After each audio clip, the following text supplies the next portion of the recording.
Episode of Fed Up with me, the eternal miserable one. Fed Up guys, joining me today are Adrien and Axel from the band Phoebus The Knight. How is it going for you both this evening? It's going very Great for well, me. very well. Yes, Hey, it's it's great great to be to. there with you, man. Oh no, we've been looking forward to this for a while. We got there. It took a while, but we've got there. Yay! Yes. So just to jump straight in, one thing I always like to do before we get to the songs with the band is to look at the artwork. You know, who did it, who came up with the design. So looking at the cover for Chronicles, it's got a very and we'll get further into this as the conversation goes. But you've got this nice blend of medieval with fantasy. I mean, I looked at it and I thought of it made me think of Charlemagne, for example. So I just wondered who came up with the design for you, and did you both work with the artist in bringing that idea to life? Uh, Axel, you want to answer?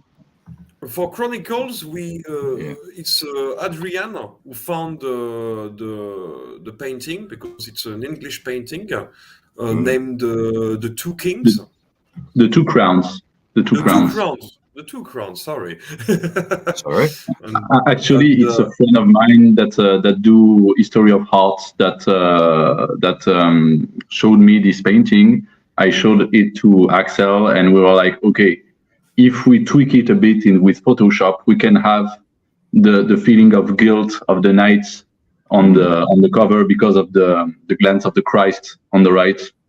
So we took the painting and we agreed with Axel that it should be great to tweak it a bit. So I worked on Photoshop to do this ray of light coming from the Christ on this knight. Of course, on the painting it's not Gilles de Rais, but we did it that yes, it could represent him with the tweaking we did.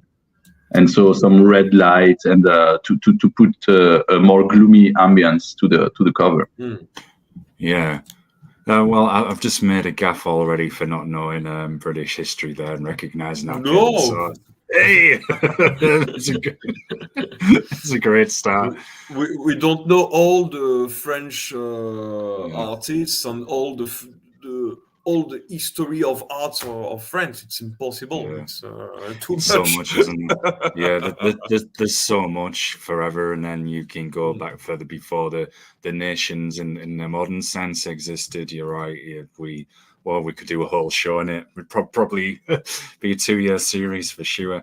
No, but I liked the way I feel it kind of matches the essence of your music, the theme and concept, which I found very interesting.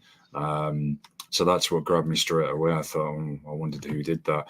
So the Cursed Lord, how did you all come up with the name for the album? Is it in reflection to the title track and something in the lyrics? Adrien? I think it's a question for you, bro. Yes, maybe. It's in the beginning when we were searching for subject for this EP. We talked a lot with Adrien, and Adrien said to me, Axel, it could be a very good story to have something kind of traditional. The Knights of Heliopolis attacked a fortress and defeat evil lord. Yeah. Like maybe like in the Disney movie The Black Cauldron, you know. Yeah. Or a traditional D&D. And I was searching because we work a lot about the history in general, for the moment French history, but in the future we'll see history in general in the world. And I was searching, and I remembered this guy, Gilles de Rais, who was one of the creepiest and terrible French lord. And I read a lot about him. I proposed I proposed to Adrien the rest. This guy really interesting because he was a hero of war. He resisted during the 100 Years War against English. And Sorry, man. sorry, that was a hero from our side. So It's all right. no, you don't have to. But and after the burning of Holy Joan of Arc, he became crazy, and that's why the cursed Lord, because we have an hero who served the country, who served French people, and after the loss of his friend, he became mad, and it's why cursed. It's kind of a curse against him. It's why the title of the EP. Yeah, and to just to put more context to why this EP is about Gilles de Rais and why it's called Chronicles also, it's because like we are a concept band, and all of our releases are telling a story, the story of the Knights of Heliopolis throughout human history. And so Axel is writing a big saga with different scenarios, and we have the main narrative arc that is contained in our first EP and our first album, and that will continue further. And we wanted to have some EPs called Chronicles that would tell side stories of the adventures of the Knights of Heliopolis. And that's what the Cursed Lord is. It's a side story that is not directly connected to the main arc, but that will deepen the lore of the what we call the Phoebus verse for now. And just to for the viewers, Axel is melting true historical facts with fantasy. So in the Cursed Lord, Gilles de Rais is gonna summon demons. There are living deads on the land and stuff like that, black magic. And the Knights of Heliopolis themselves are living for thousands of years. They have magical powers. They are alchemists and stuff like that. You see, I find all of this so interesting because when you blend real world history with that fantasy side, I recognize the D&D components, as you mentioned, Axel, as well. Being a colossal nerd, I thought that's awesome. I think real world history, especially history from quite some time ago, just blends so well with metal. You can really do such a great concept around it, whatever you choose to do. For example, there's an Italian band called ADE, and they base all their music on the Roman era. They're essentially a Roman version of Nile, and George Calais does appear on one of their albums. So cool. Yeah, and they use the ancient Roman instruments fused with death metal. So it's, I guess you could kind of put it in symphonic death metal in a way, even though it's got the brutal touch. But I think when bands do that, such as yourselves, it adds something different because, like we've said, it's real world history. You're mixing it with the fantasy elements as well. So you've got this kind of nice blending of the art there together. And when we look at the story, as you've just explained about the Cursed Lord, well, doesn't that make an interesting story in itself? Here's a guy who was a true hero, protected people. Then sadly, tragic events happen, and this causes him to lose his grip on sanity. He starts to go mad. And if we look at the lyrics in your opening paragraph, it says, "An evil reigns over them all. We can no longer see the sun. The peasants are starving. Where is their protector?" So, the Cursed Lord now, before he was a protector. So where is he? Where's the person that is going to protect those people? And if we consider that during those times, and sadly nothing seems to change in this regard, the poor people on both sides are innocent. They are being forced to do the bidding of those in power, the rich and powerful. And here's someone who was that hero protecting them. So it's interesting as well, because then the peasants are thinking, well, who is going to protect us now? We actually had someone protecting us. Is the enemy going to come back? Are they going to attack us?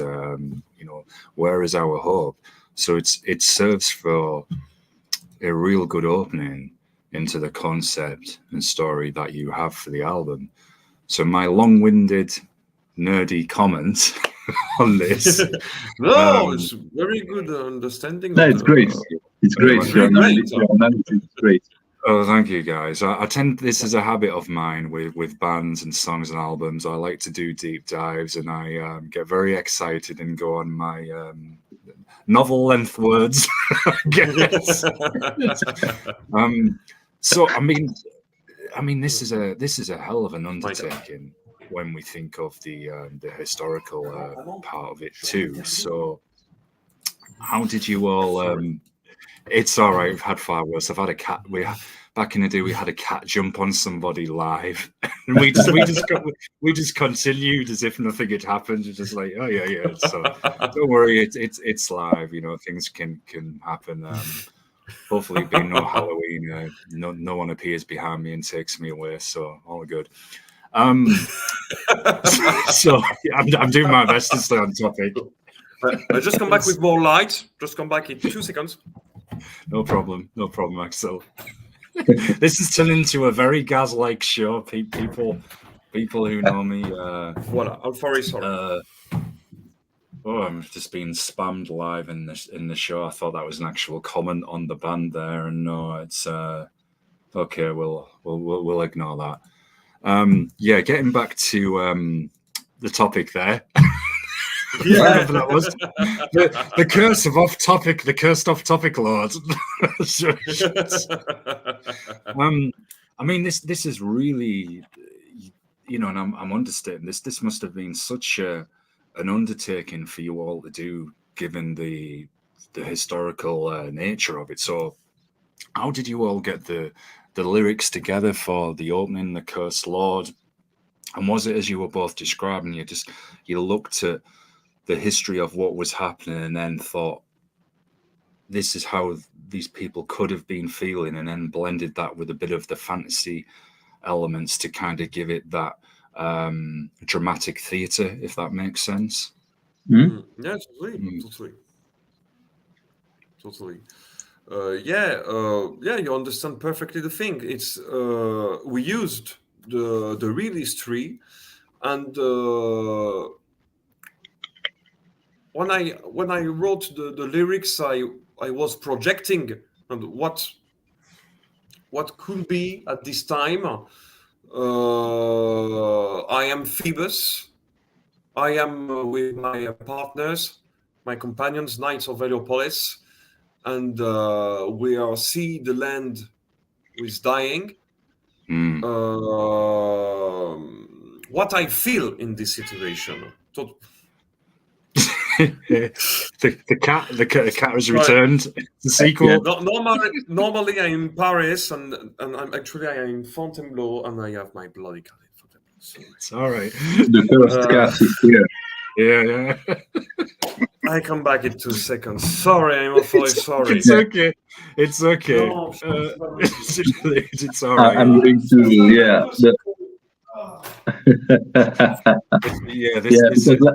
like it's Axel actually who writes the whole story and lyrics, and he asks us our opinion on some take, for example, on the message we want to convey, or eventually the morality of the story. So we have some debates on that, but the meat of the story, it's Axel who is doing it.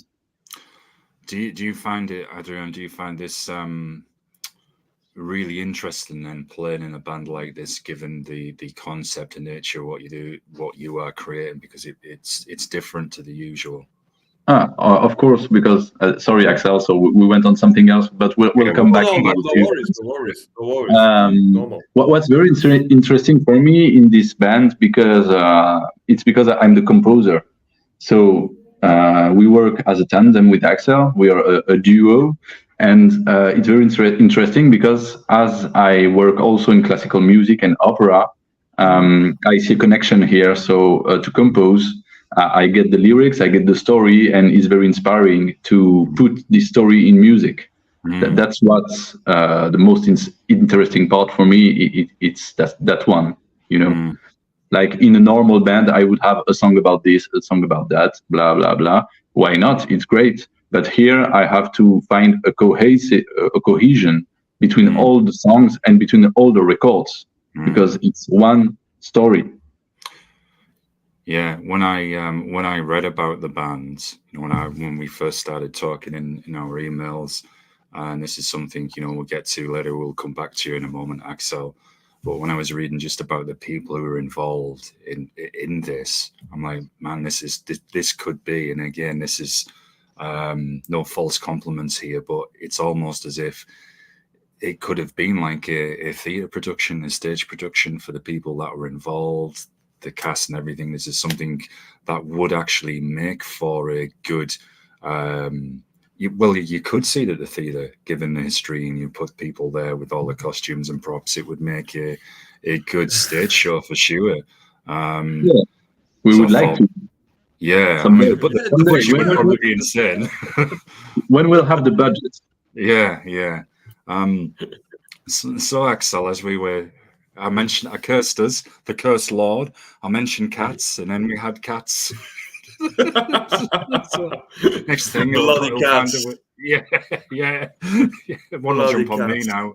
Like, you haven't fed me. Exactly.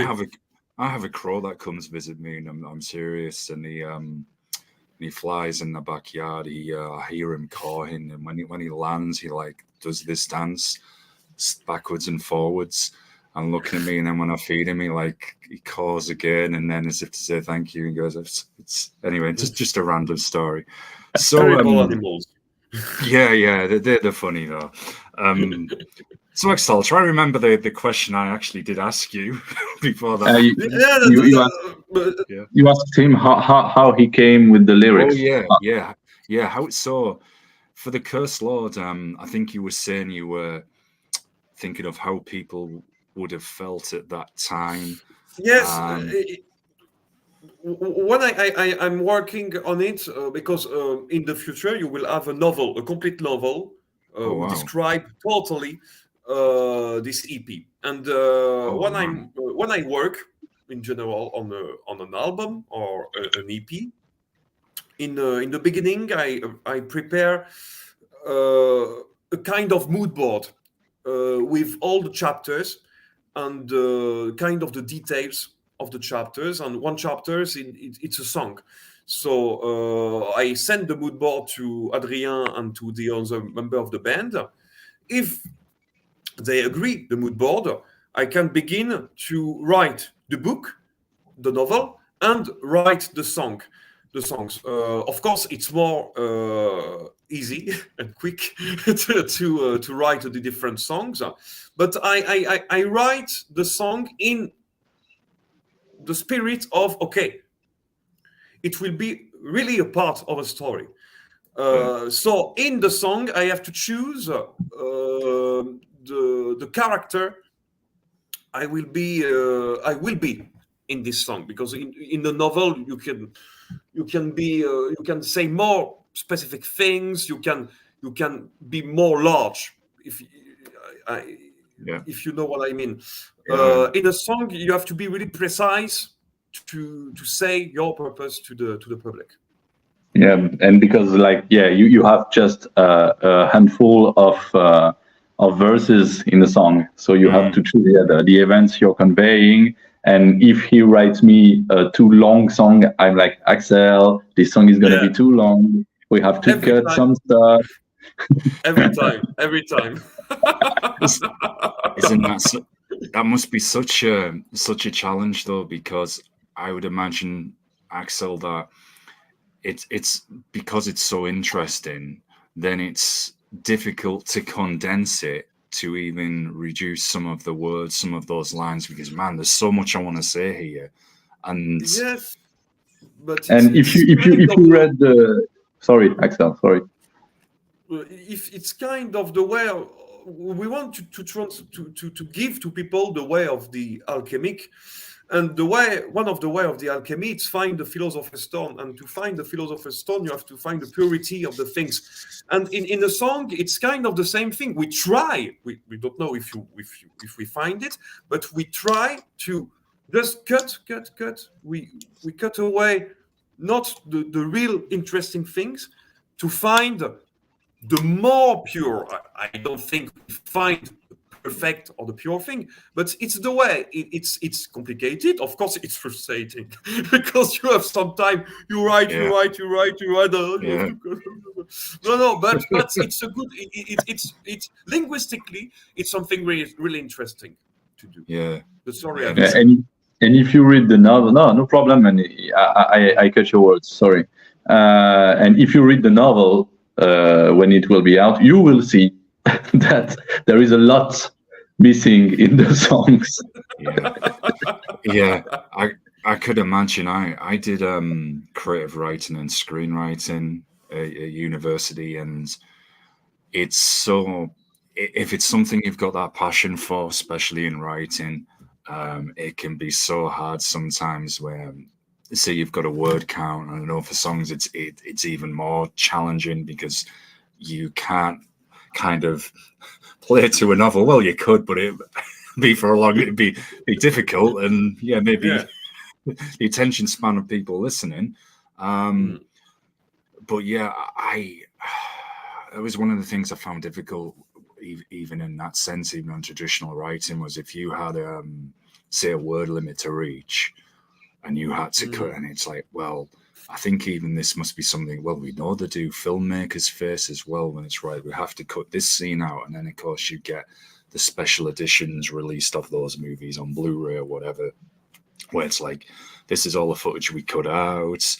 And it's difficult because you're thinking, well, this is interesting too. I want to say this. I don't want to remove this. I mean, you could, but again, you could release about 15 albums just of special editions of those tracks. So when Axel, has wrote the material, Adrien, and you see the lyrics there. So I'm just thinking for when you're playing and composing, do you then? I could be wrong with this, but does this influence your playing style? Again, do you think in your imagination how people were feeling and try and put that in the music, like the mood and the feelings? Yeah, of course. Actually, when I read the lyrics, my way of composing is very simple. I have the inspiration coming, then the music is coming in my head, like this. Like I have the song coming. Okay, that is the song. I'm going to translate it on my computer, record it. So my position is first the position of the public. I read the lyrics, the story. I let the ambience come to me, and then the music is naturally coming. So of course it influences me.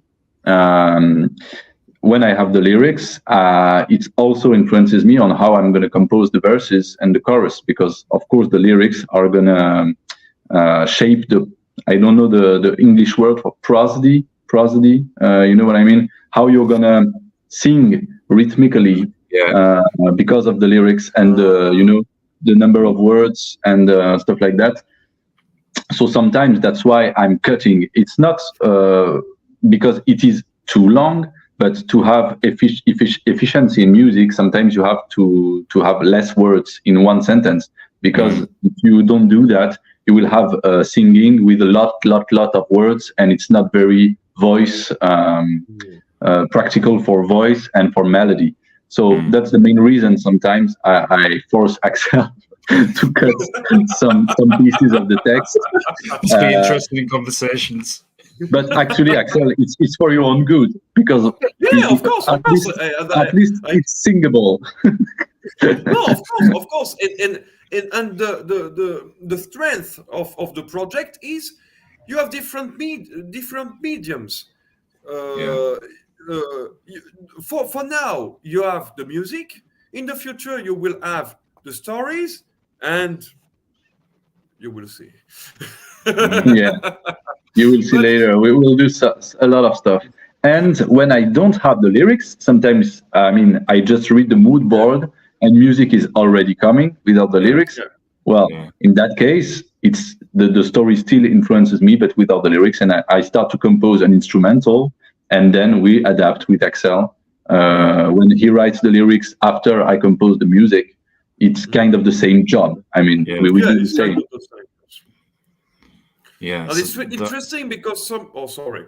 No, it's all right. Go on, Axel. No, people want to hear you two. They don't want to. They're not bothered about me rambling on. So it's interesting to have the two ways, because the fact is we influence each other's, and it's fun to have some time. For me, the song first.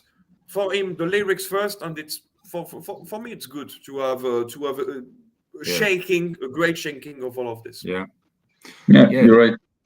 Yeah, it is, because you can challenge each other in a positive way, and then that makes for bringing out the best creativity in everybody. It's not right. Well, we'll just accept this, or no, look, we think this should go. We need to remove this, or this piece of music would fit better in this section.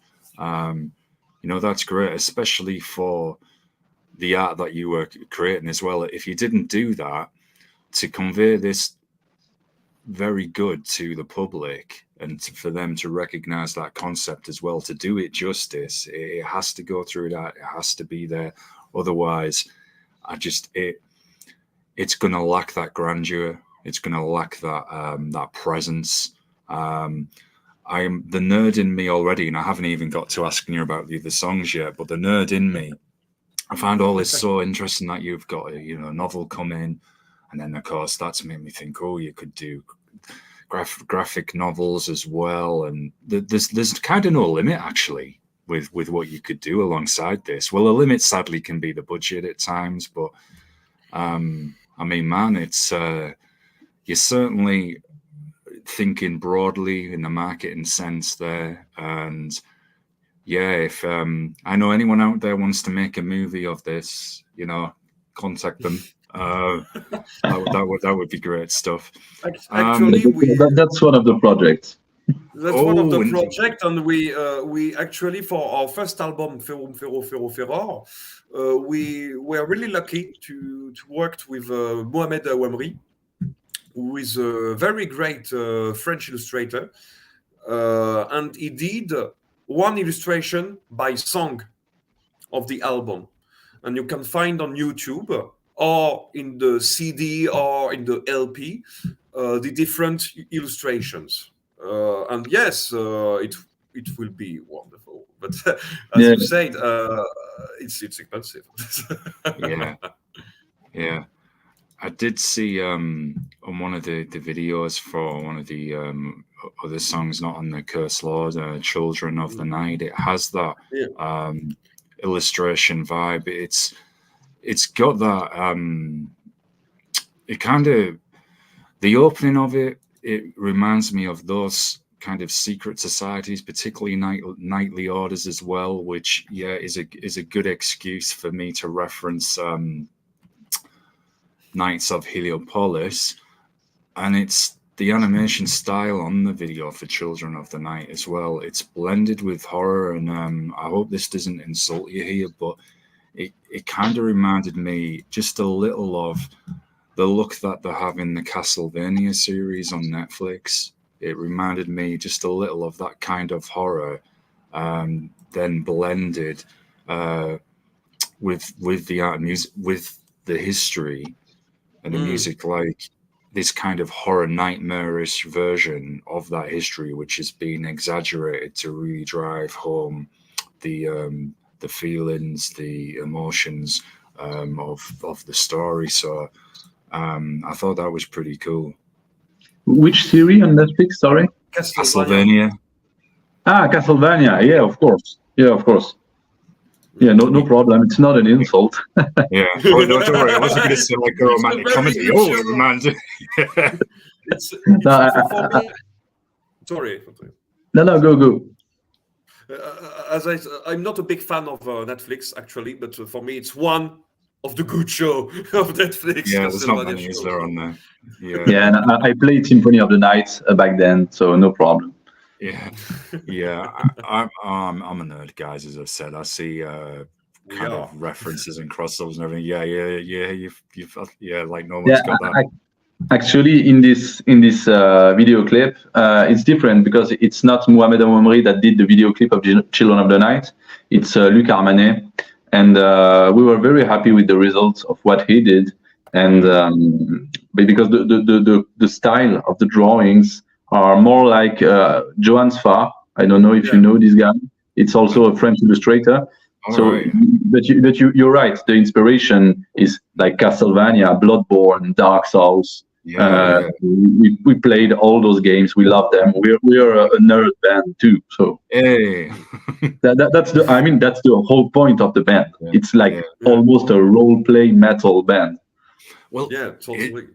It's funny you say that because if you look, when I was looking as well on the, okay, I'm going to go super nerdy here.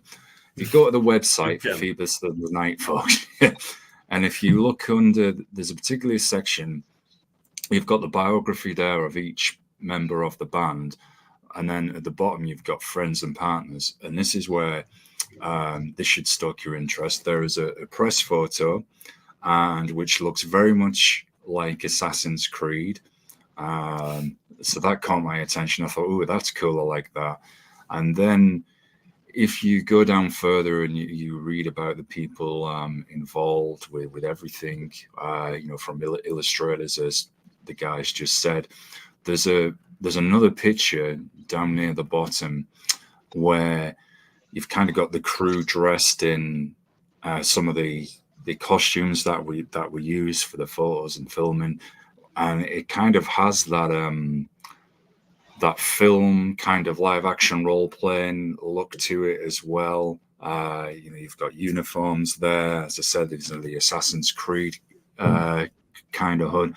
And I saw that, and before I'd even touch it all, I thought, oh man, this is pretty cool. And I thought, I'm going to have to behave myself here because this is getting my imagination going. And then hearing you mention Bloodborne and everything, that game is so dark, so gothic as well. Incredibly tough. I haven't played the new Elden Ring. Yeah, Elden Ring. I haven't played that yet, which everyone says is supposed to be super, super hard but fun.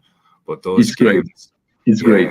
Bloodborne is better for me, but it's great. Yeah. So worth getting them. Yeah. We're gonna have a debate. But I agree, Adrien, big fan of Bloodborne. Yeah.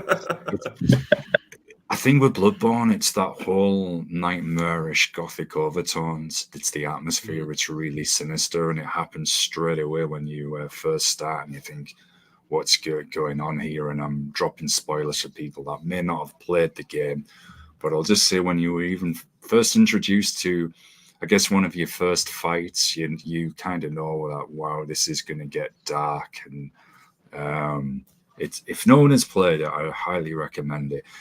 Anyway, I'll turn the attention back to your music. If I may, a little, I don't know what to say in English, parenthèse. There is a little reference of Bloodborne in our first EP. Ooh. There is a little reference. Oh, 900 million points for that, just for itself. Which one, my dear?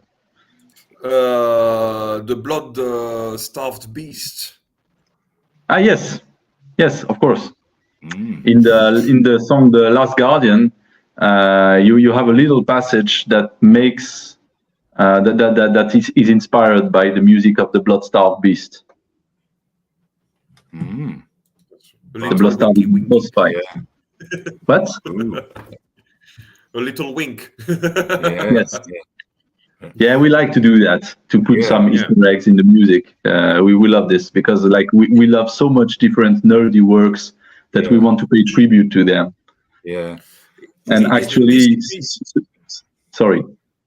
No, sorry. Okay, in this EP, in the Cursed Lord, there is so much reference about Gandalf. So much reference about this character. You have to find it, but there is so much reference about Gandalf. Man, well, that just gets it 600 million bonus points for that fact alone.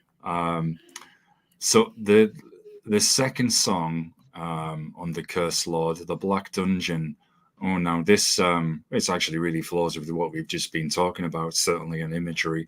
So I just wondered, Axel, what inspired you with the lyrical content for this song, and then I'll ask you, Adrien, next about how you put the music together as well.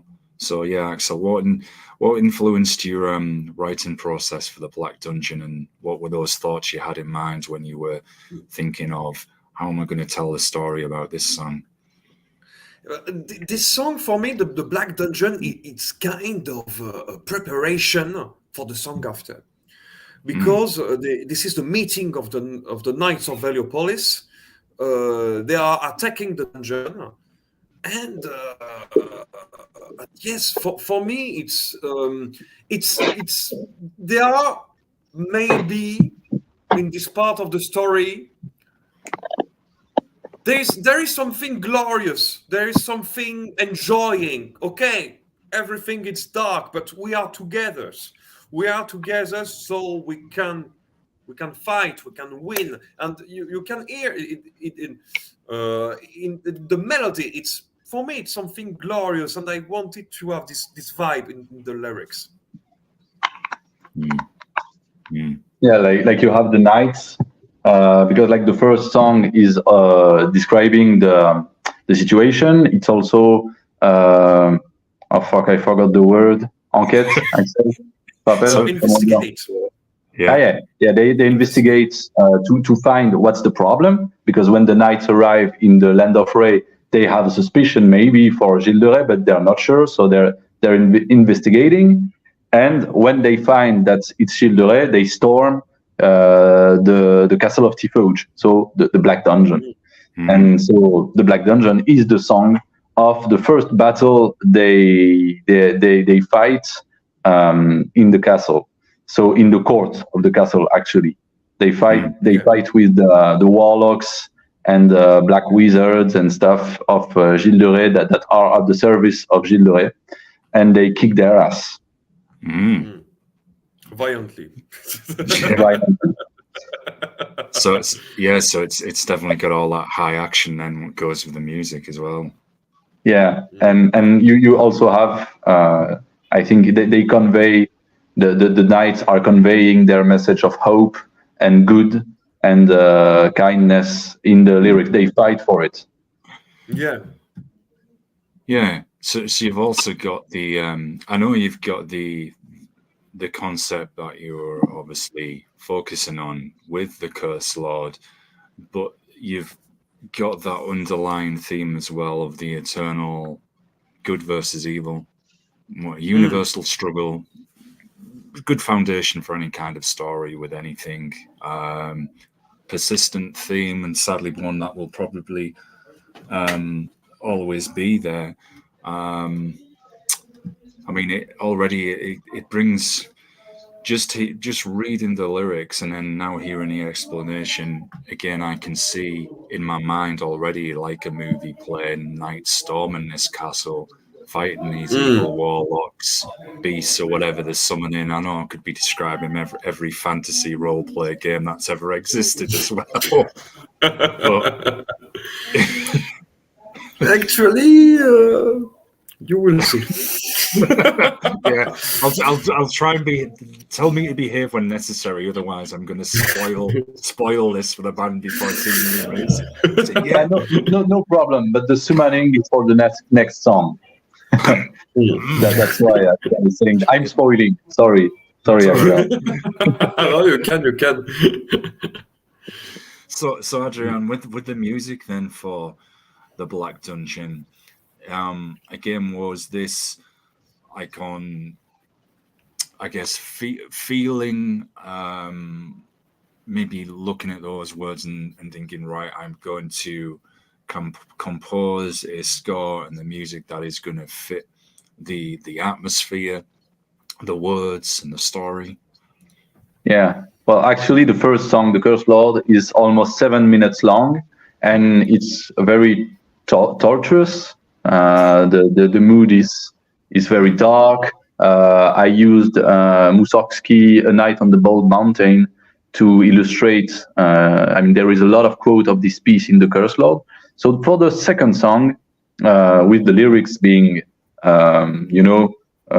forward, fight, I wanted to go to more of a like hit song, upbeat song, and the fact that Axel wanted that Noemi, the bass player, and I sing along on the chorus to have this sense of unity of the Knights of Heliopolis.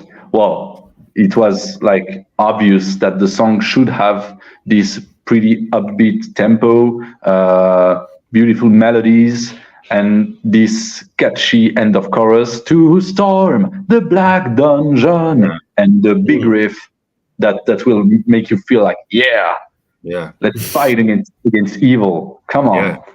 Yeah, that was the whole point. But it was like, when I tell you that, it gives the impression that I thought a lot about it, but not so much. It was very natural to come with this composition with the lyrics of Axel. Yeah. I was wondering that as well, because I thought it's like you said, it's certainly, well, they all have that cinematic quality for sure, but like as I was saying, it's definitely made me think visually, very, very much like this really high stakes encounter, a high battle. There's the knights are in peril as well, and they're having to fight against these evildoers.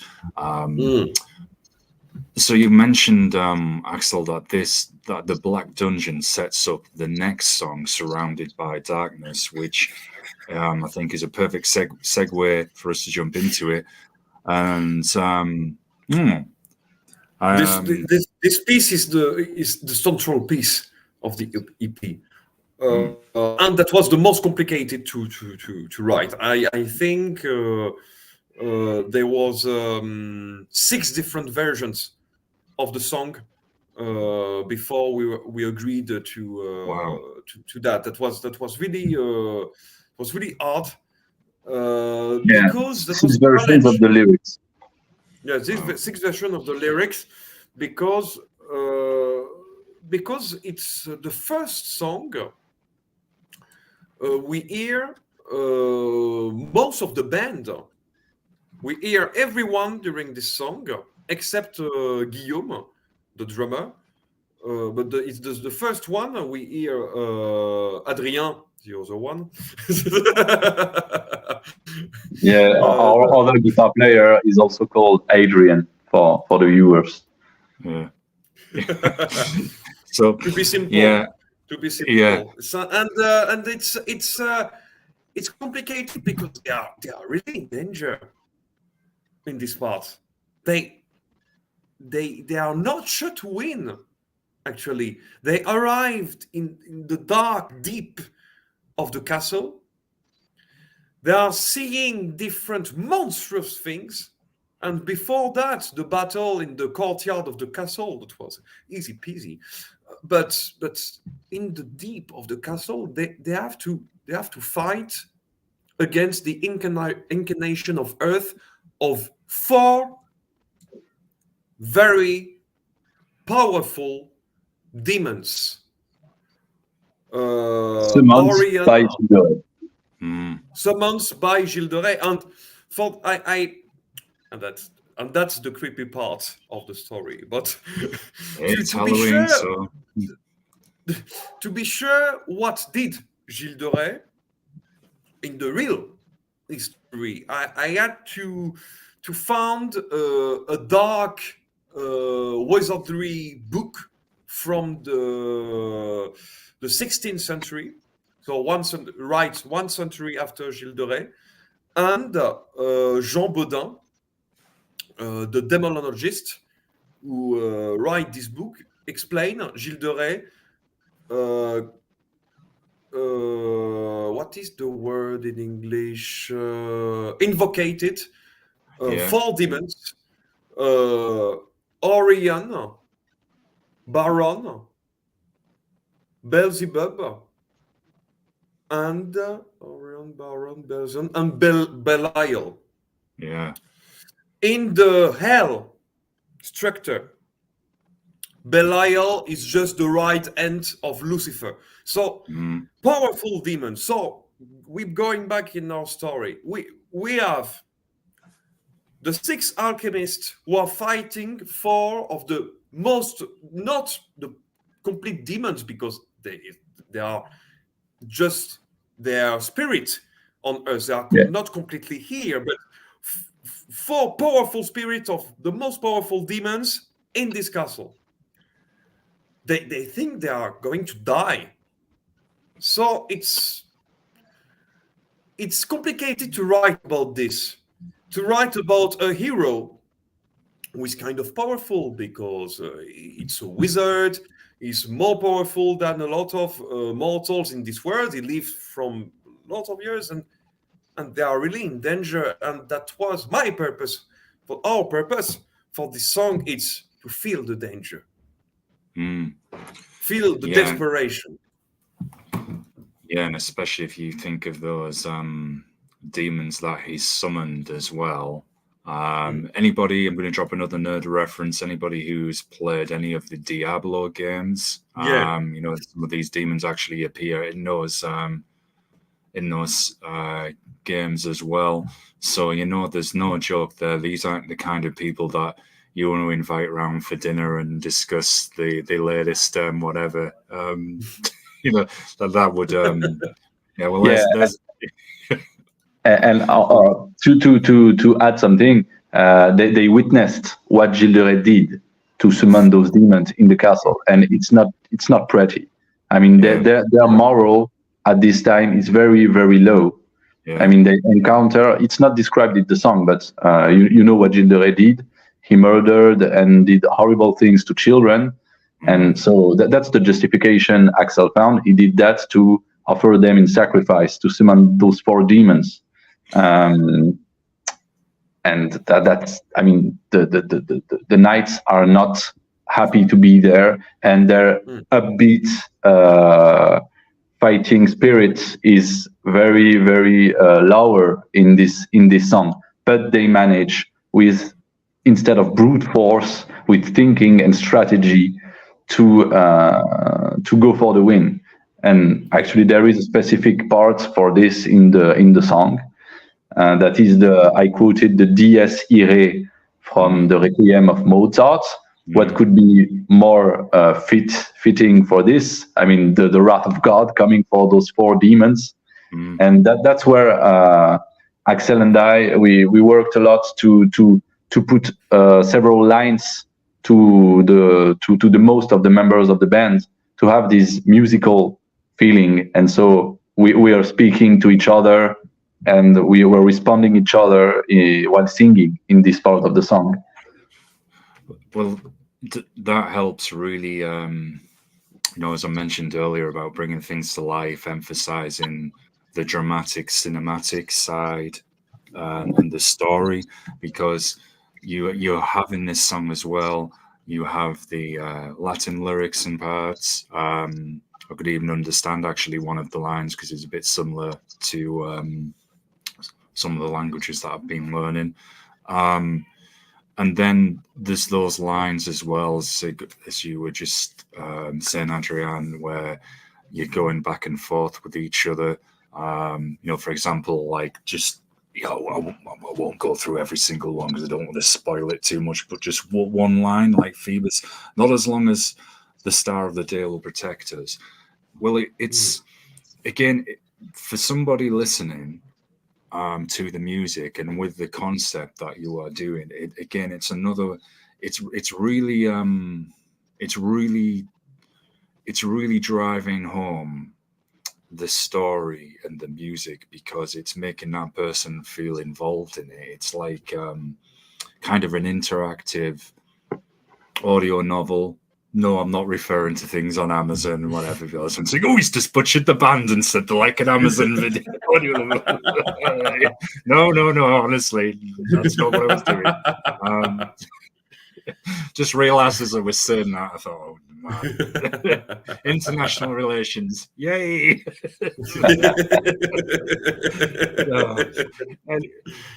But yeah, it does give the listener that interactivity, though, like you were part of that story, you say, that an audio novel, but with the musical score. It's something, you know, and I'm not bashing any other bands who have, you know, where it's, as you said, they can have that operatic or cinematic focus and the music is really, really good.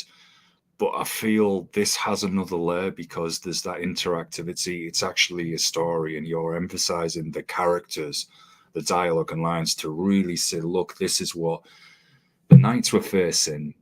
This is what was happening. Combined with a bit of that real world history with the people at those times, sadly, treat ordinary people absolutely abhorrently wherever they were from. You know, the same in Britain, France, you know, wherever in the world, there's been some absolutely, you know, disgusting things done to people. But this does come in perfectly for, as I said earlier, that story of good versus evil. It amps up the atmosphere. You can really emphasize the horror aspects. And look, this wasn't a nice person. This is, you know, what happened.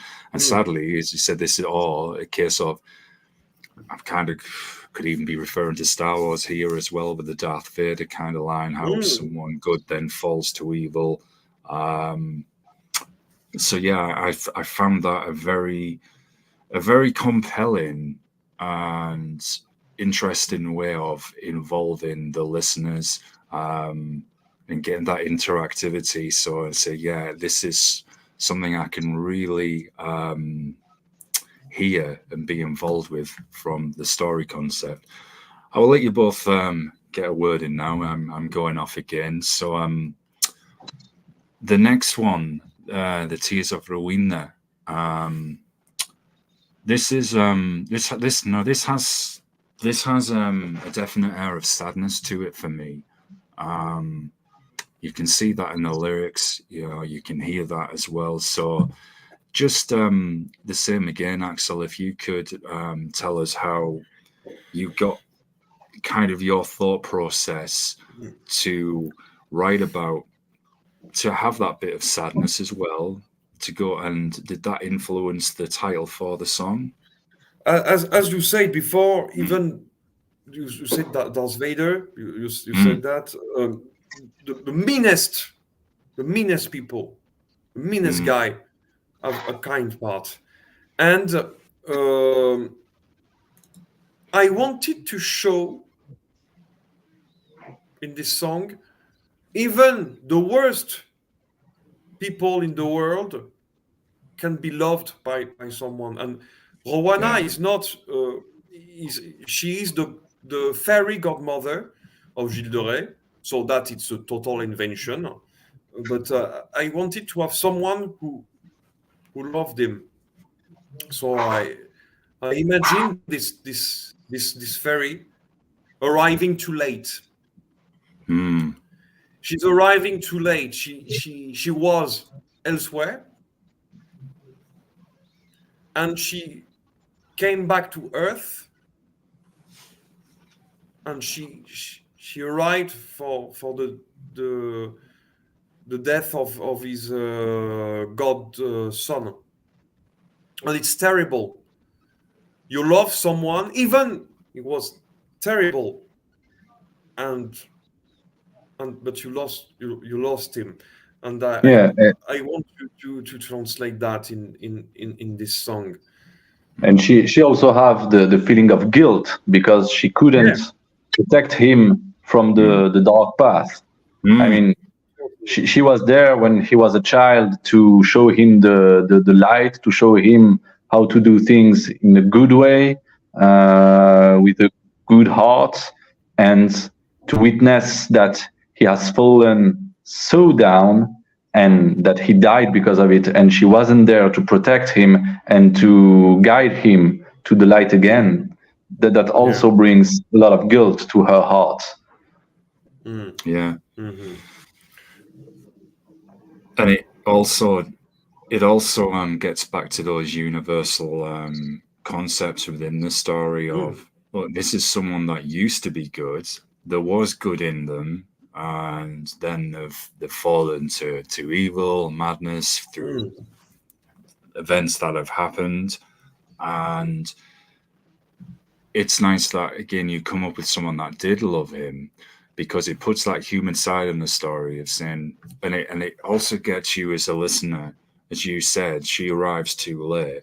So then that gets you asking, well, what could have happened if she'd have got there in time? Could she have stopped him? Was there any goodness left in him? You know, was there something that could have been redeemed? Maybe that could have been the moment that she could have stopped the character from carrying out these acts of evil and brought him back somehow.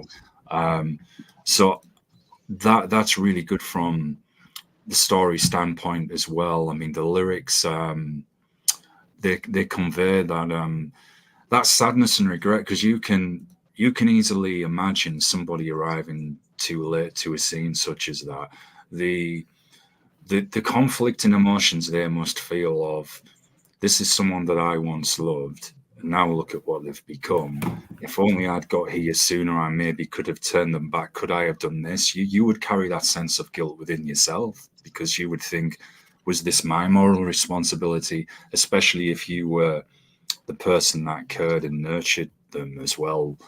You know, thinking, well, was it something I did? So it gets you asking all of those questions. And again, I'm driving this home, but it really does have that feel of a musical novel in a way, and those stories that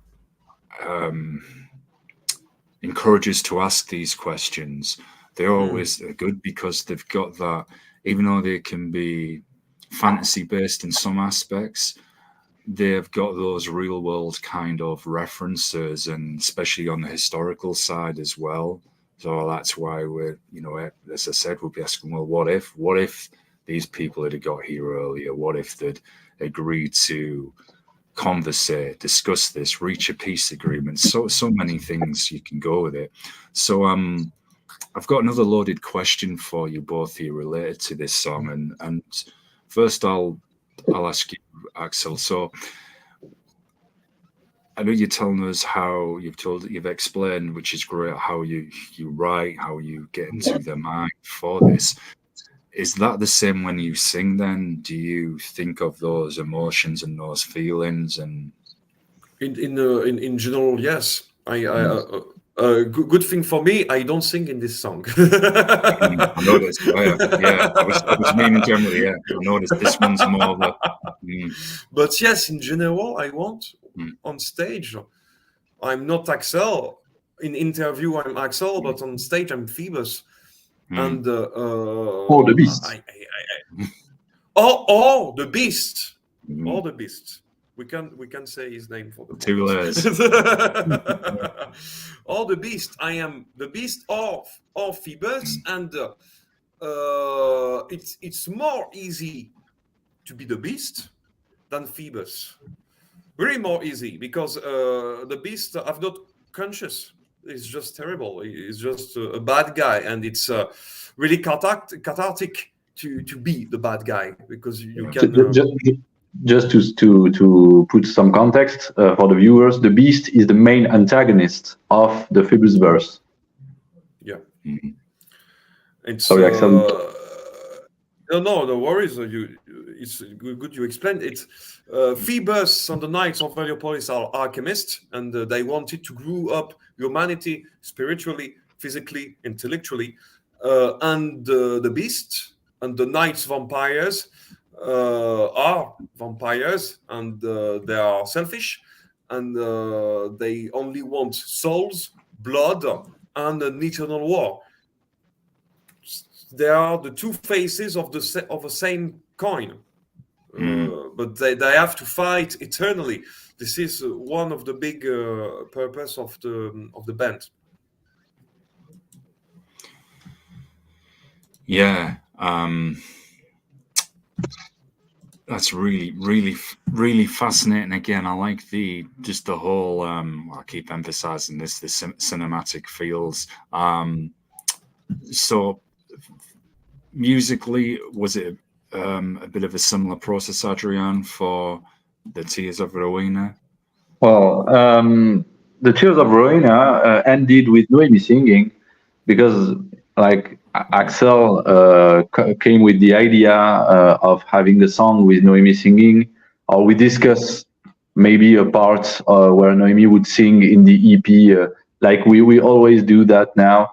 Like in The Last Guardian, our first EP, she has some moment to sing. In Ferum, less, but now it's going to be something usual to have her sing some solo parts. And so we were thinking about that for Chronicles because she didn't have a big solo part in the EP yet. And Axel came with the idea to have her sing a full song. So I was like, well, okay. And he came with the lyrics. I read the lyrics and I was like, well, that looks like an opera aria. Yeah, yeah. You know, you have like a feminine character in operas, and you know, arias are there to explain and express the feelings of one character. It's not here to make the story advance, but the character is singing her emotions or his emotions if it's a guy. And so I was like, well, I think there is something that was never done. It's a real metal opera aria with the roots of bel canto aria. So, well, that's what I wanted to do. So you have the first part of the song, that is the cavatina. It's the slow parts where the character is expressing her emotions at this time. Then you have a recitative in the middle where something make a change in the emotions. Then you have the cabaletta, that is a more fast part than the cavatina, where the emotions are still expressing themselves, but it's changing. So in this one, we have the first part, the cavatina, that is very melancholic, very sad, with these typical arpeggios from the harp, and it's very like a Bellini or Donizetti aria. And actually, there is some quotes from those composers, even Verdi, in these songs. But most of the song is original material. And she's singing, so her sadness, everything we explained before, and then she has the idea of, oh, I could have protected him.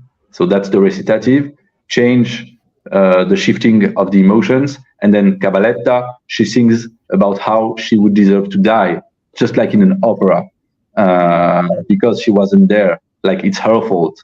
And we have this very dramatic ending after the cabaletta. So that's how I thought about it, because like in life, I'm an opera singer. That's my job.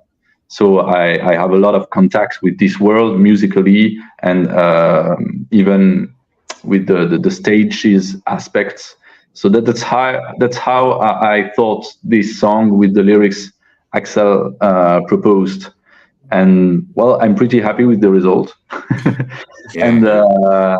But we had a debate, because, like, you know, in symphonic metal, you have a lot of girls singing with a semi-lyrical voice. That's something Axel and Guillaume likes a lot. But on the other hand, myself, the other Adrien, and Noemi, we're not fond of this kind of singing in the symphonic metal, because I think that the lyrical voice and semi-lyrical voice is not very suited for the microphone, those kind of mixing. I mean, I prefer opera singing in operas, but that's my taste. So we had a debate, and that's why we did two versions. Yeah. The version Compromise. yeah. I mean, it was the best solution. You have the bonus track with the opera singing style, and the original one with the more rock singing style. Yeah. And I mean, both versions are very cool. You have different feelings while listening to them, but I mean, it's good that we had this debate. Yeah, and it's good. And it's good you reached a balance there. Said, okay, we'll do two different versions. I mean, that's interesting, I think, from the opera side as well, because some of the great operas have that great sense of tragedy and romance in them, and heartbreak, which indeed we see in the delivery of. Well, I'm preaching to the choir here. You know this better than me. With opera singers as well when we see them live. So has this when you write and compose the music, I'm doing my best to give it a sense of justice here, because, as I said at the start, this is very complex. So, do you have a roadmap, kind of planned, Axel, with the story side, right? I know this is going to be our beginning, middle, and then this is going to be the sequel or the end, or is it kind of just depend what mood you're in? I was going to say wouldn't depend what. I'm hesitant to say it depend what mood you're in, because with this is complex and that story, I'd imagine it's not just, oh well, we're feeling like this today, this is going to be a sequel. There must be a clear path laid out. But let's and I'm saying this more to myself, so try and not spoil it for everyone, because I don't want you to give the whole kind of secret away. With no spoiler, we have a plan. We have a big plan with big ideas. Yeah. And I already know, not precisely because we have to fix it, not to fix, but to precise every time the things. But I already know the way to the 6 or 7 album, the story. Yeah. And for the EP Chronicles, there is, of course, connection with the albums. In fact, this EP is more connected to the future 4th album than the first one. You will see in the future. But yes, there is a big plan. Not everything is right in the stone. Because we want to do, sometimes we change ideas, etc. But yes, it will be more precise, more. It will be more easy to understand with the books, of course. Yes. But yes, sorry. No, go. Maybe we're gonna say the same thing. And with the 3rd album and the 2nd one, of course, before the 3rd, more precisely, yes. Because actually I don't have to do that, to say that. I can't say that. Well, you can, man. Come on, give some meat to chew on. The 2nd album, our 2nd album, will be, we hope, available. We hope that we work for that in the end of the next year. Yeah, we're going for this kind of days. We hope we're gonna hold the schedule. We'll see, because we have something else before that to release. Yeah. But we have another I'm not saying more, like, to not spoil, but that gives you a little bit of meat to chew on. And what I wanted to say is that, like, you have the main narrative arc that Axel has a plan for, like he said, like 7 albums, but the Chronicles EP are there to give us a bit of freedom, because basically it can be anywhere in the world, anywhere in time. It's side stories for people that lives for thousands of years, so we can do any subject we want. That's the advantage of this concept that Axel came up with. I mean, if we want to do something in Japan, or something maybe on another planet, I don't know, or another dimension, not planet, but I mean, it's possible. All planets. Yeah. Maybe someday you will have an EP, a sci-fi EP with the Knights of Heliopolis. Maybe. We'll see. That would be pretty cool. And I've got to certainly hone in on one of your words there in that answer, Japan. As soon as I heard that, my very attention like that. So, you know where I'm going to go with this? Samurais, ninja, etc. That's something you would possibly look at one time. It's It's it's a real possibility. We do Chronicles in Japan. It's a real possibility. Ooh. The thing is, as much as I'm being nerdy here straight away, I thought, oh man, yeah, awesome, the samurai. But do you think as well, like the haikus, the poetry there from Japan as well, that from a writing standpoint, and for the stories that could come with that, with the characters, that could set something up really cool and interesting to do, both from the writing and musically composing. That fusion of Western and Eastern music. I'm not suggesting or saying, oh yeah, I'm creative director now, you go and do this. Don't worry. For the haiku part, I mean, it's a very good idea. We're gonna note it somewhere. But for the music part, of course, it's gonna be a melting of Western music and Eastern music. Beautiful. We're not going to do like traditional symphonic heavy metal. Speaking about Japan, it will be nonsense. The advantage of taking something like that is to go into the music. Maybe Axel, if you agree with the imagery, like I'm a big fan of anime, so it's a big debate about that. It's a very big debate. I was going to ask you about that picture, and now you've shown us. Honestly, that was on my mind. I was getting past the music, all of the business kind of side of things, and honestly, I was going to ask you about that. Yeah, it's Drakengard 3. It's one of my favorite series of games. Drakengard, Dragon Dragoon, and Nier Replicant and Nier Automata. It's the same series, and I love those games. So, if Axel agree, I would love a lot to have something like in anime imagery for this particular EP. It's a very big possibility. Yeah, well, I mean, a very big possibility. Yeah, and if you think as well, like the I guess the evil, these characters that have lived for thousands of years, the evil ones. So it could be right.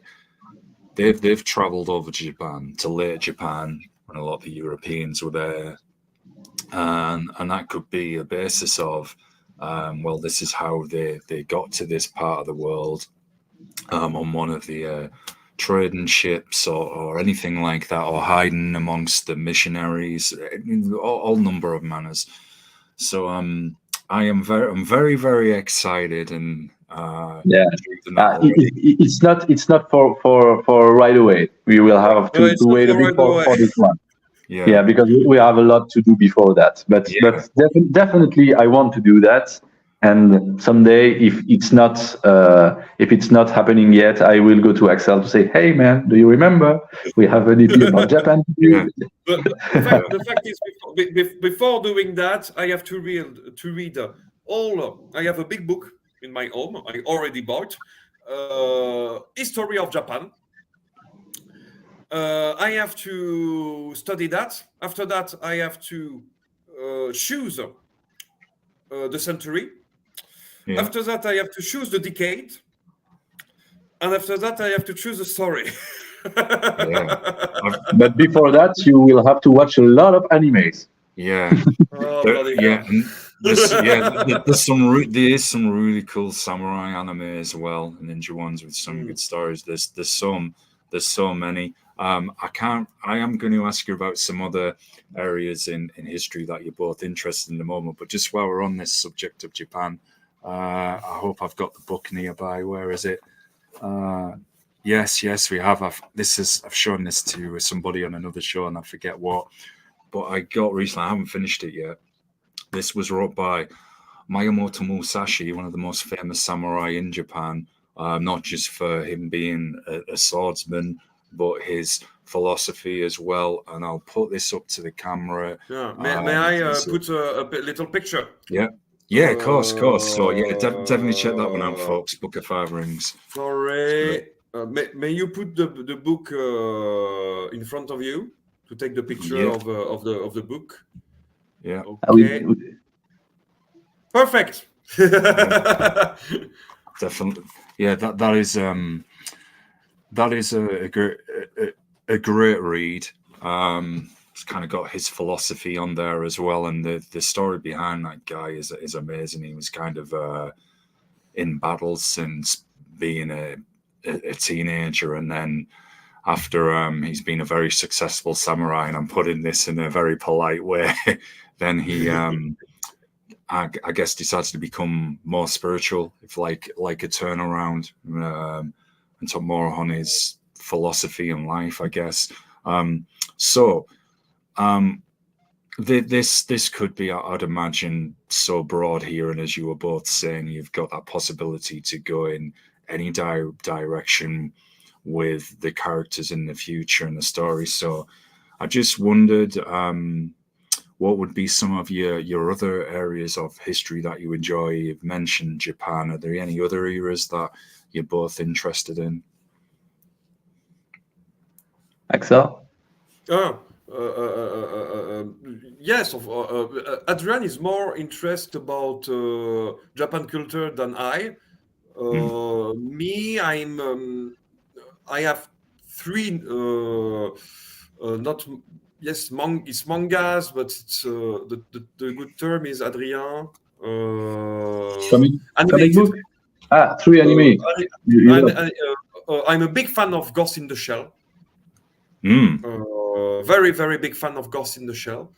Cool series. I'm a big fan of Hellsing Ultimate.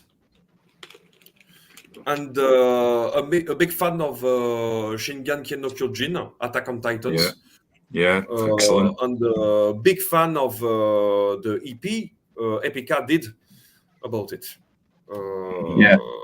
Very big fan. And for the well, all great animes, by the way. But I'm sure you will find more that you like.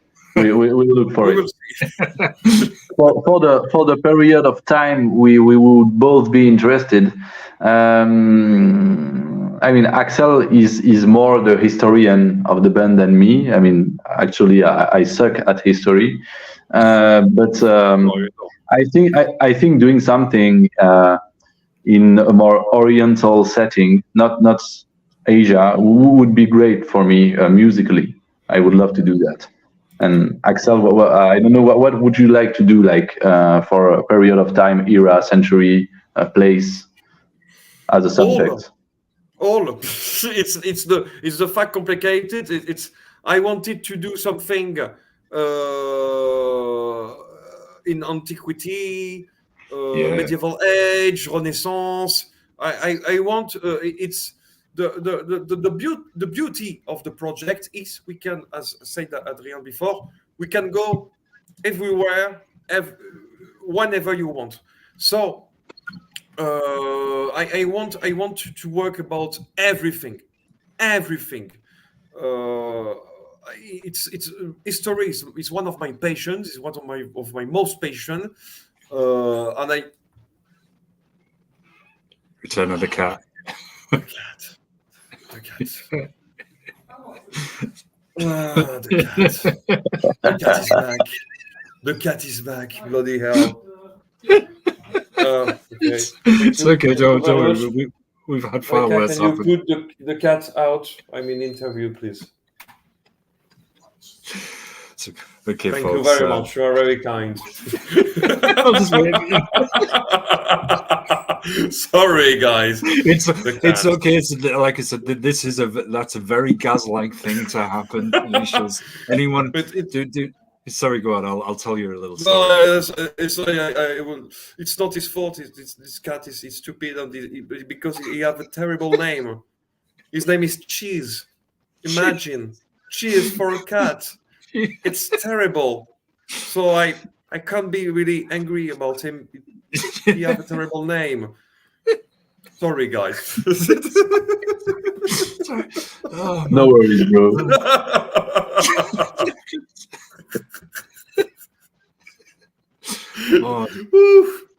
Oh man, dude. We will get back on topic in a moment, folks. I was talking to I'm gonna have to wipe the tears away again. I was talking to a stoner rock band recently, and I got so excited in one part of the interview. It was over something he said, I can't remember now, probably nerding about a band or something we have in common, like I did when you mentioned Japan, Adrien, and I knocked my microphone over on the desk and away I come out. So I only said this to I told this story to a band yesterday. So during that moment, I thought, what happened during a stoner rock show? I'm kind of doing hand signals while my guest is kind of covering me while I'm putting the microphone back together live on air. So don't worry, it's a normal thing to happen in my shows. Craziness was this. So try to remember what actually. Apologies, folks. I will get us back on topic. No worries. This is my fault. No. I think you were. Oh yeah, you were explaining about your passion for history. Yeah, the different part of history. We can imagine a conspiracy in Avignon, south of France, during the time where the Pope were in Avignon. I really want to write something about it. Something in Japan during a war, and China and Japan during the 16th century, or maybe something in South America, really before the colonization. I'd love to do something with Vikings, but the fact is that was really the mode. What is the word, Adrien, for? Yeah, it's a trend. It's a trend. Like you have Viking metal. Yeah. That was too trendy. Yeah. No, it's not so trendy, though. Maybe with Vikings, but it could be everywhere, anytime. During the Crusades, it could be enormous. During the War of Roses, of the Two Roses in England, it could be marvelous. There is no limit. No limit. Yeah. There is no limit. So I am happy to have a partner, Adrien, who I've never the white page. It's not the good. It's a French expression. I don't know if it's exists in English. I know where you're going to. He have inspiration. Yeah. Every time. Yeah. It's really practical. Yeah. Yeah, it's good that you can harness that creativity together. You can think, I know you're going there, where you've got that blank page, but you can both fill it with something, bring those ideas together, write and create, and then musically as well. I think it's just such an actually, that's kind of a problem. We never have blank pages. The problem, we never rest. It's horrible. I always have to compose. I'm chained to my chair and receiving lyrics, and I have to compose every day. Sometimes Adrien say to me, "Okay, Axel, I need a little break. I do a break. Okay, Adrien, you do a break. But if you want to see, there is new lyrics on the drive. If you want to see during your break, like this." And 2 days after, I have a message with, "Okay, you bastard." I begin to compose it. Yeah. It's like 15-hour days. You've just come home from work. Your brain is like, right, you've got another 10-hour shift now. Yay! But I've said this often in shows, and it's a good problem to have, but it can be okay. We're giggling about it, but it's not so amusing if it's like 3 a.m. onwards and you're trying to kind of turn your mind off from those ideas and you're trying to rest and you can't, and that's terrible. And then it's like, again, any musician or writer will relate to this. Then you have to get up, note something down. The problem is sometimes when that happens, then you can't get back to sleep. That's it. I remember one of my papers I did, it was on one semester when I was at uni, and it was a finance course I took alongside it, and maths isn't my strong suit anyway, and I still don't know how I ended up succeeding on that semester and getting through it, but I just somehow I was able to understand these finances, and it was like really late at night as well. And I remember saying to one of our housemates at the time, he's like, dude, I'm going to go to bed, dude. And I'm like, if I go to bed now, it's going to go. That's it. It will leave my mind. Don't know how to do this. And I just essentially spent the whole night just writing everything down, and went straight in the library at uni, typed it all up, handed it in. Was on coffee all day because I was like The Walking Dead, literally. The next day, I couldn't tell you how I did it. So Actually, in music, we have this advantage to, I have a dictaphone, I have the idea, I sing everything, and I do something else. And then when I have the time, I go on the computer and realize the song. But yeah, for writing words and big complex ideas, it's more complicated to use dictaphone, of course. Yeah. So just before I come to some future live shows and merchandise, I'm going to go back to nerding just for a moment or two. People thinking, oh man, any excuse. But so, you obviously enjoy anime, Adrien, and we mentioned some of the games we all like. What other areas of nerding do you enjoy? What other games, TV series, and movies do you both like? Who starts? You start. Well, there is a lot actually, but right, okay. I'm going to try to summarize on my main series and games. Well, for games, as we mentioned before, the From Software games, of course. So Dark Souls series, Bloodborne, Elden Ring. Well, I love all of them. Sekiro. Well, I did all of them, and I love them. They're fucking great games. Yeah.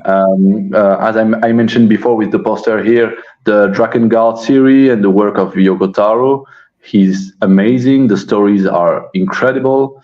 Well, it's crazy, and I don't watch a lot of series like with real actors. I mostly watch animes, and in that area, I'm a very big fan of the Fate series, Fate Stay Night, Fate Seven. Everything is in that series. What did I love? I watch a lot of anime, so it's hard to remember. Like when you ask the question, but Tsukihime, it's also in the world of Fate. I really love this whole series. I love the Madoka, Pueli Magika Madoka. What did I love the most? Kill la Kill. It's crazy. It's a crazy good anime also. I love this anime. It's fucking crazy. I love it. Well, I liked Shingeki no Kyojin too. Well, there is so much. I couldn't go on for a lot of titles. But right now, for the anime I loved, like currently that are going out currently, Spy X Family is a great take if you want to be in a good mood. And I really love The Eminence in Shadow. There is the season 2 coming out right now. It's a really, really great series, and I'm waiting for season 3 of Slime. It's an isekai with a slime building an empire. It's absolutely great. Well, and there could be a lot of other things that don't come to my mind right now.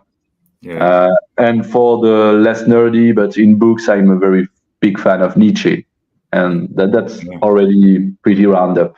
Axel, your turn. Yeah. Yes. Me, it depends of the moments, but actually, I'm just in deep in Baldur's Gate 3rd.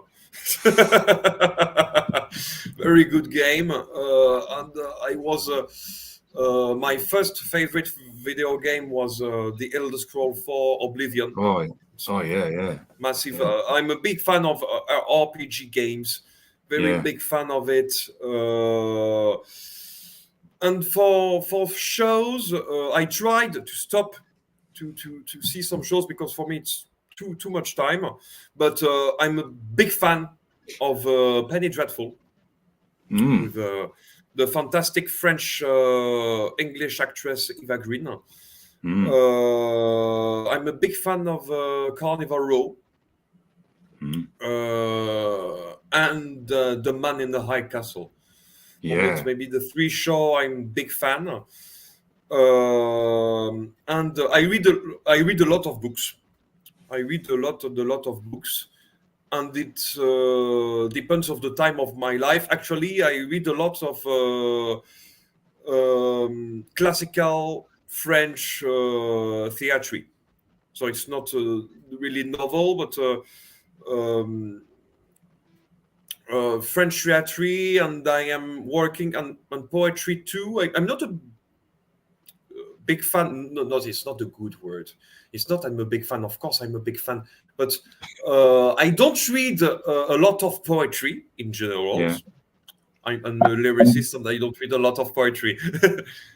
I'm just coming back because I will have no more battery. So go on. I'm just coming back. Sorry. It's okay. But actually, I want to go on the basics of the French culture. Yeah. And I study Jean de La Fontaine. Jean de La Fontaine, who is the most famous and great French poet. And the fact is, in France, we studied Jean de La Fontaine when we are a child.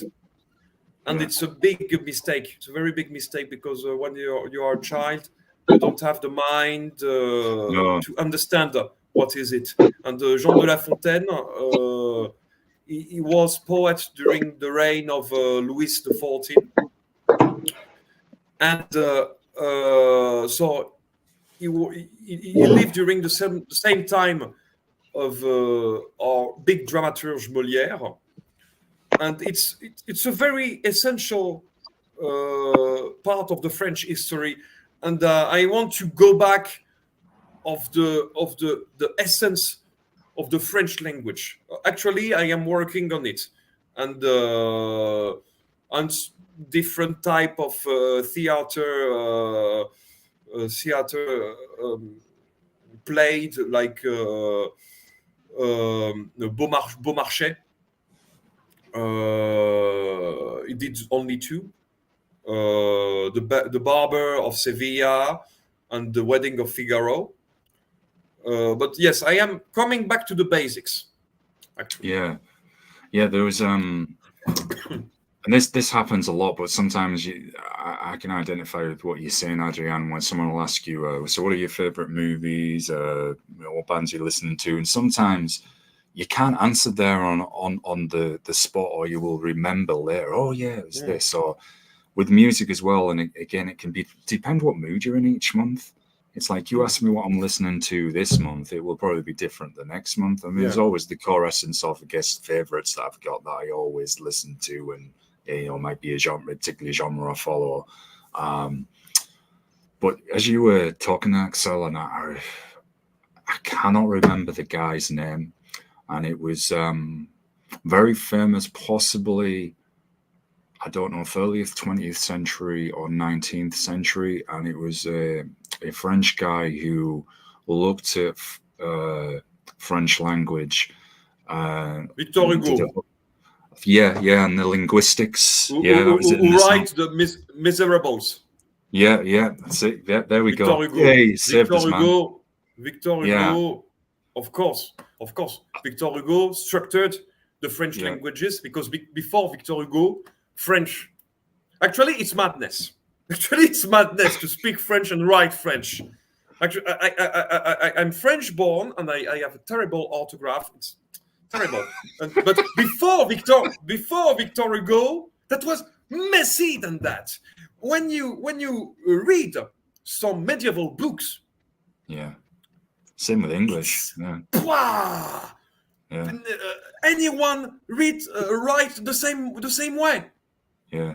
Anyone. Yeah. So to understand what do you want to read. I mean, that's Victor Hugo.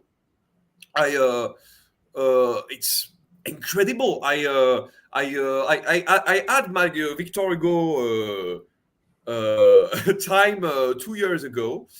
I read again Notre Dame de Paris. Very extraordinary book, and we gave inspiration to the Hunchback of Notre Dame of Disney. Yeah, very good movie. Yeah. My favorite Disney movie, of course. He gave to French culture. Yes, it's essential, of course. Yeah, it was a time when I was reading about linguistics, people who'd looked at language, its roots, how it was evolving, the sounds that words made as well, and even in different languages, how some words could have like a common sound, and then look at the common roots with them all associated. I mean, it was super interesting stuff. It might not be for everybody, but I'm outside of all my nerdy passions, I'm interested in languages anyway. They are like different forms of music to me, with different sounds, and I like how something is pronounced, how it's said, how in one language one word can have multiple meanings, or we could say have a long sentence of saying something, and then in another language it'll be something simple, just one word, very, very direct. I noticed that with Swedish and German compared to, you know, our language. I feel like it was a little more direct. So no, it's really interesting. And I get what you're saying, and especially if we look at where language was and how it is now, even with like Old English as well, and then compared to how that is now, and the different influences in English as well, in that language, how it's drew from lots of other languages. So, man, I mean, yeah, we could all do a whole other show on this, which... You're a good hero of Tolkien. Yeah. Tolkien is my favorite writer of all time. This guy is a genius, and yes, his first job that was to be teacher of languages and the structure of languages. It's a passionate subject. Yeah. Well, the thing, if you think as well, right, with the concept that you have, with that real world history, looking at things that have happened and blending it with a fantasy, and he, you know, wrote Lord of the Rings all on his experiences and horrors of the First World War, and taking that unimaginable horror and then putting that into fantasy world. Like, what if this group of people were faced with something so monstrously evil that's going to consume the land and turn it into a wasteland? I mean, the whole premise is there. So you've got an interesting parallel there for sure. I just wondered as well, guys, if you have, I know you mentioned there's a novel coming at some point. If you have any other planned merchandise, shirts, hoodies, vinyl, anything like that? Yeah, everything is on the website. You can. We have shirts. We have well, of course, the CDs and LPs, and we have patches. But I mean, our merchandising is going to expand with time. Like for now, we mostly have T-shirts and new T-shirts. Yes, we need them. Yeah, and we need some new ones. But I mean, we have to take our time on that, because like really big surprises are gonna come soon. In the beginning of next year, there will be a lot of stuff, and it's gonna be the occasion to do new stuff, and it's going to be the occasion to bring some new merch on the site. Do you have any videos coming? Any new videos coming to support any of the other songs from the Curse Lord? Not for the Curse Lord, but you will have new videos for some new songs that will come soon. But we cannot reveal anything about it for now, because it's a part of a much bigger plan. And if we reveal something about it, we will ruin the whole thing. Yeah. So just stay tuned. In January, you will have some big news. And I'm curious as well, what has the reaction been? Excuse me. A demon there attacking me. Thankfully, that wasn't too loud. Oh, that would have been a moment again. Yeah. Quickly moving on and forgetting that part. What's been the reaction like from people when you've played the Curse Lord live? Have people really enjoyed it? Enjoyed the characters, the atmosphere that comes with the music? Actually, for now, we played only one song of the Curse Lord. It was the Black Dungeon, because like the problem, and what's great about our live shows is that we try to convey the story on stage. Okay. So we have the most of our repertoire is from our first EP and first album. That is the main narrative arc. So when we have to put a song that is from a different time period than the main narrative arc, we have to put it in the setting of a flashback. Like, okay, this event of the story is going to happen, like a big fight. Remember, my friends, when we fought Gilles de Rais back in the days, and we played the song. So it's very complicated to bring the whole EP in the show we have now, because we organized our show with some dialogues and some interludes between some parts of the show, and it will be complicated for now to rebuild the whole show. So we just added the Black Dungeon, but maybe in future set list we'll have more of this EP. But the reaction of the people, or about the Black Dungeon or any of the other songs from our first EP and album, is always very heartwarming and great. I mean, the last concert we did, it was full, and people went to talk with us about the music, about the story. They bought some merch, a lot of merch, actually. We were very happy that the reactions are always so great. And that's why it's good. It's very good. That was amazing.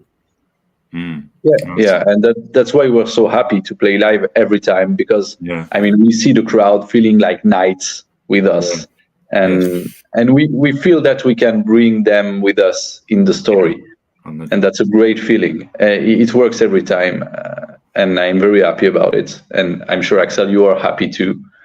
Yeah, of course. For the first time in general, we have a public near our age. Adrien is 31, I'm 30. We are near our age or more older. Yeah. And in our last show in Avignon, for the first time, we had teenage. Nice. And it is really cute. Teenage fans are really cute. They are the cutest. They are really in the emotion. And they have not the armor of people, older people, and it's amazing. It's refreshing. Really, it's very refreshing, really because refreshing. like you have the direct talk, emotions without, like you said, without armor, and you see their genuine reaction to the music without filters or anything. And when they come to talk with us, they're so engaging and they're so happy, and you see it. And I mean, what could be better for us? That is like we were still a starting band, right? Yeah. We did just 3 records. We exist for like 3 years, and we have a lot to do yet. And seeing that is just a really good message for the future. Yeah, it's refreshing and rewarding, reaching across those generations as well. So just to follow on from there, do you have any upcoming live shows that we could plug? For the reason we explained before, with the big things coming in January, we have nothing. Okay. No live shows for now, but I mean, there's a reason for that. Yeah. And we will have to prepare the big plan for next year. It will be a very, very full year. Not especially with a lot of live shows. There will be some, but you will see in time. It's gonna be. We can say so much for moment. Yeah, that's right. So for those who maybe have caught the latter part of the show today, how best would you describe your music to people who may not have heard you before in genre, just to give them kind of an idea? Who's responding?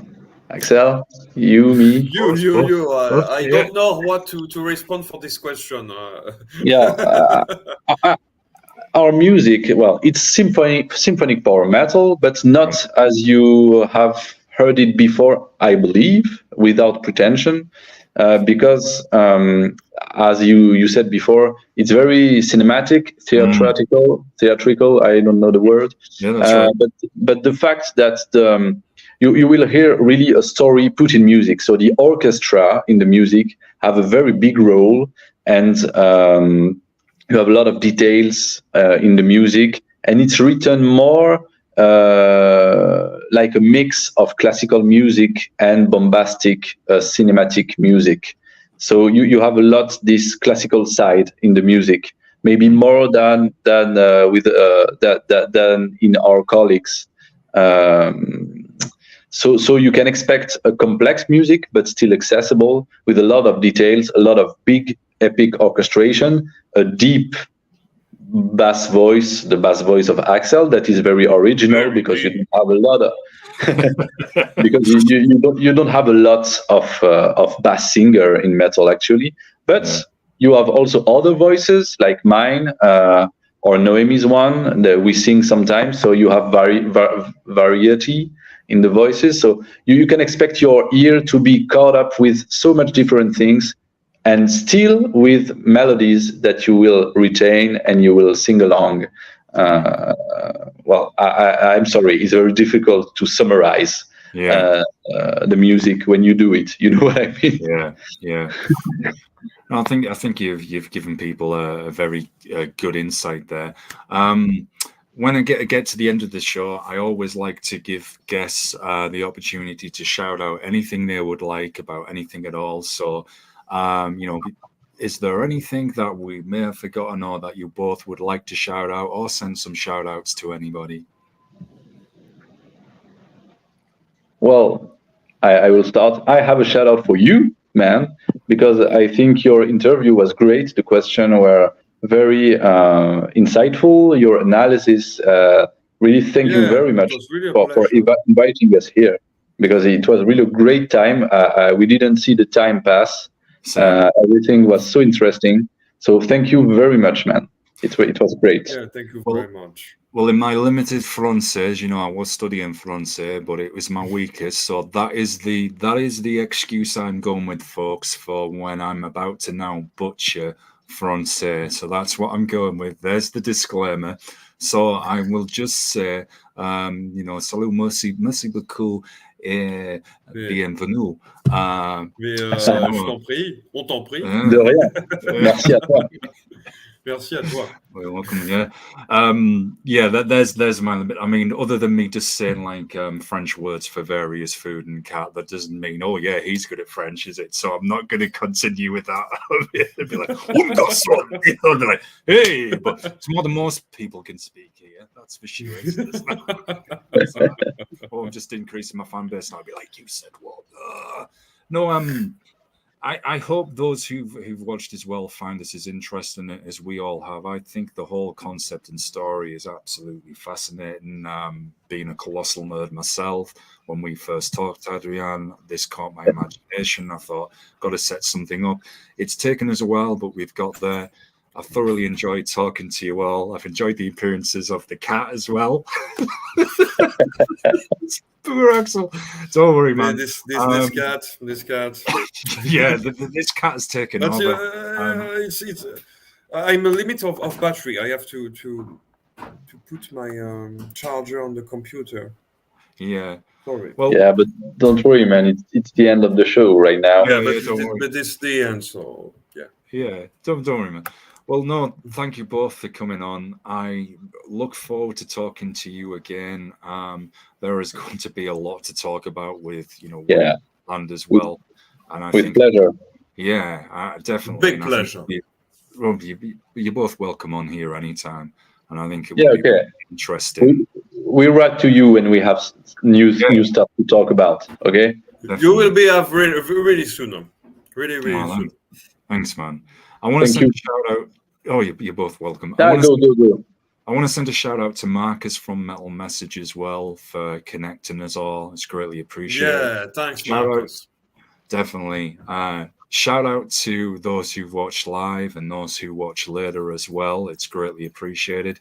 If you ever want to come on the show, folks, just reach out and I'll set something up. Don't forget to follow, support, and subscribe to the channel. I'm usually on here every day with all different kinds of metal and music, indie film as well. Indeed, we've got a huge weekend coming where I'm going to be co-hosting some shows both on this channel and the Planet X Films channel, where we're talking to a paranormal investigator, an author, and an indie horror film actor as well. So there's going to be a busy weekend for sure. Everybody take care. Have a good one. Enjoy the weekend. And I've just realized I'm back later today, actually, with another band. So I'll see you later today, y'all, and have a good one. And it's uncomfortable pause moment where I hit end stream and look uncomfortable whilst I wait it to stop. So Let's do this. 3, 2, 1.